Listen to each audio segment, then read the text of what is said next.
Assalamualaikum warahmatullahi wabarakatuh. Senang sekali kita bisa berjumpa di dalam Thalabul Ilmi singkat yang insya Allah bisa memberi hikmah padat. Pada beberapa waktu lalu kita pernah berbicara tentang konsep makan, bahwa makan itu bukan sekedar rasa, dan rasa pasti punya makna. Dan makna akan menghadirkan cinta, meski kita tidak boleh berlebih di dalam mencintai sesuatu.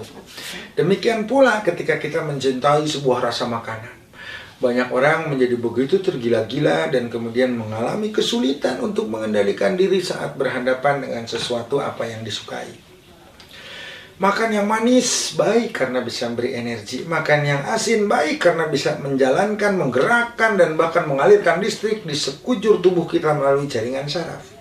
Tapi jangan lupa, sesuatu yang terlalu berlebih, garam yang berlebih mengakibatkan pekaknya jaringan saraf kita dan berimbas pada berubahnya konsentrasi cairan yang terdapat di dalam pembuluh darah.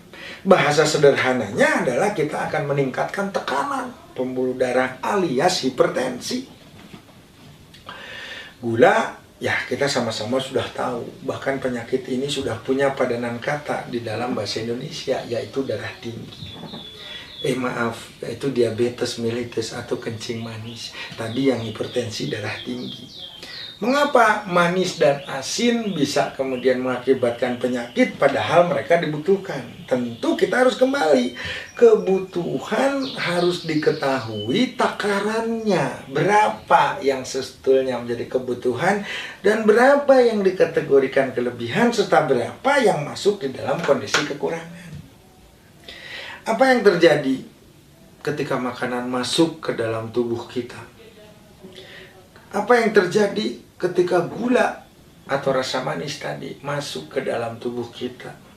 Apa yang terjadi pada saat garam atau rasa asin mengalir bersama aliran darah kita? Semua akan diproses. Mulai dari yang namanya lemak, mulai dari yang namanya protein, mulai dari yang namanya karbohidrat, mulai dari blok makanan yang besar sudah dikunyah dengan gigi berkali-kali sampai 33 kali dilumat oleh 32 gigi bagi orang dewasa, masuk dalam bentuk bolus yang lembut melalui esofagus, orang kita menyebutnya dalam bahasa kita adalah kerongkongan, masuk sampai ke dalam lambung. Di sana masih didigesti, dicerna dengan bantuan asam, dengan bantuan remasan fisik, lalu dikirim ke usus 12 jari, kena garam empedu, kena enzim tripsin, kena enzim lipase, dan kena beberapa enzim yang akan memecah karbohidrat sebagaimana sudah dimulai dari air liur di mulut dengan enzim amilase. Semua akan menjadi bagian-bagian kecil kembali menjadi unsur-unsur yang diperlukan manusia. Masuk, diserap ke pembuluh darah, lewat di hati, diracun kalau ada, difilter kalau ada racun, dipecah kalau masih terlalu besar, disimpan apabila belum dibutuhkan. Maka kelebihan dari apa yang harusnya kita konsumsi akan menjadi beban. Garam yang beredar membuat konsentrasi darah meningkat. Tidak hanya pekat, tetapi juga membuat jantung bekerja berat.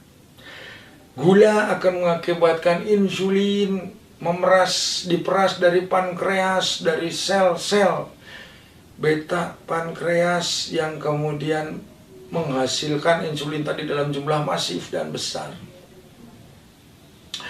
Maka otomatis sesuatu yang dipaksa, sesuatu yang bekerja keras akan rentan untuk menjadi lebih rapuh, menjadi getas, kelelahan, bahkan bisa-bisa berhenti bekerja.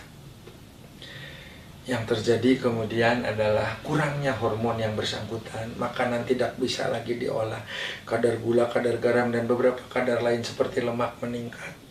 Karena sesuatu yang berlebih tadi akan menimbulkan penyakit, peredaran mereka inilah yang kemudian menjadi awal. terjadi radikalisasi lemak, terjadi yang namanya penyumbatan pembuluh darah karena proses aterosklerosis, terjadi penyakit jantung koroner, terjadi yang tadi namanya resistensi insulin, gula tidak bisa masuk ke dalam sel. Sebetulnya padahal sel berteriak membutuhkan gula, maka suplai ada tapi tidak ada transportasinya. Akibat transportasi mogok, kelelahan, dibebani transport sebelumnya. Itulah esensi atau inti mengapa kita tidak boleh berlebihan di dalam mengkonsumsi atau melakukan sesuatu. Dan dengan menjaga keseimbanganlah kita akan memperoleh hidayah dalam bentuk dikaruniakannya kesehatan. Wabillahi taufiq wal hidayah. Wassalamualaikum warahmatullahi wabarakatuh.